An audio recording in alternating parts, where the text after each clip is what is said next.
Welcome to day 8 of 10 days of Halloween. With just 2 days left of the giveaway clues, by the end of this video, make sure you have collected 8 words so far. If you haven't, it's not too late. Go back and watch all my Halloween videos so that you can figure out what the secret message is. Learn all about how you can win by watching my special announcement video or read all about it in the description box below. Today's craft might be my favorite one of all. I will be showing you how to make broomstick goodie bags. I made these tags to attach to the goodie bags, which I will show you in a little bit. For the bag, you'll need some ribbon, scissors, brown paper bags, sticks, and a whole bunch of goodies to fill the goodie bags with. Well, hey, these look familiar. I have some snacks along with other Halloween themed toys. For the tags, I used some construction and cardstock paper. I wrote a little Halloween message on the tags and then I cut them out. Once I had them all cut out, I used a hole puncher and punched a hole in each of them so that I can string some brown twine in it so that I can connect it to the goodie bags. So using string, yarn, ribbon, or like me, I'm using brown twine, all you need to do is fold it in half so that you create a loop at one end. And then you're going to pull that loop through the hole from the back side of the tag, pull it out a little bit, and then you're going to string the 2 strings from the opposite end through the loop, and this will make it easier for you to attach this to your goodie bag, and it will also help keep the goodie bag tag front facing and it won't turn on its side or flip over. For each goodie bag, you'll need 2 brown paper bags.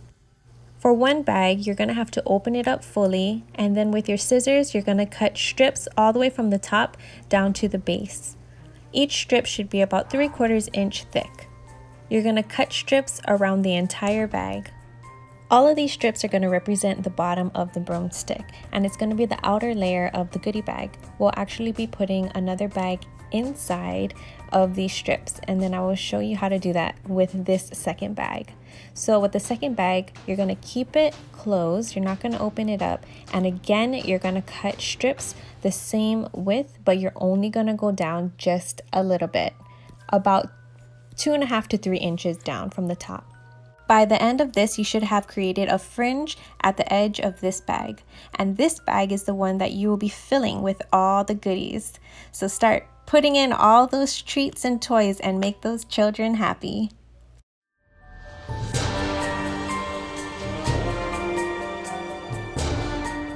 Now that you have loaded up all your Halloween goodies, go ahead and set this bag aside. Now bring back the other bag that we had cut up. Open it fully so that all the strips are lying outwards.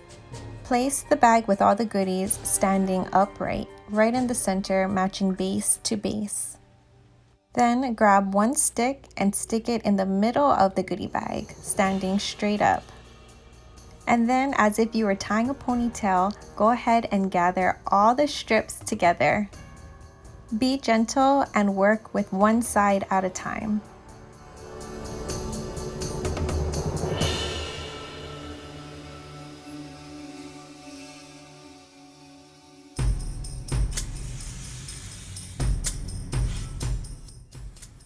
Next, you're going to grab a ribbon and you're going to secure everything by tying it into a bowl. It's very helpful to have all of your ribbon pre-cut and ready to go for this part, especially because when you're assembling, one hand's going to be holding all the strips together, so you only have one hand available. Once your ribbon is tied, go and grab your little Halloween tags, and just like a necklace, I'm going to tie it around the neck of the broom. This may have taken a little more effort and time versus using a regular goodie bag, but let's be real. This goodie bag is one of a kind, and it is so cute to do for close friends and family or just your children. With only 2 days left, did you make sure you found today's secret word? I will see you tomorrow in day 9 of my 10 days of Halloween.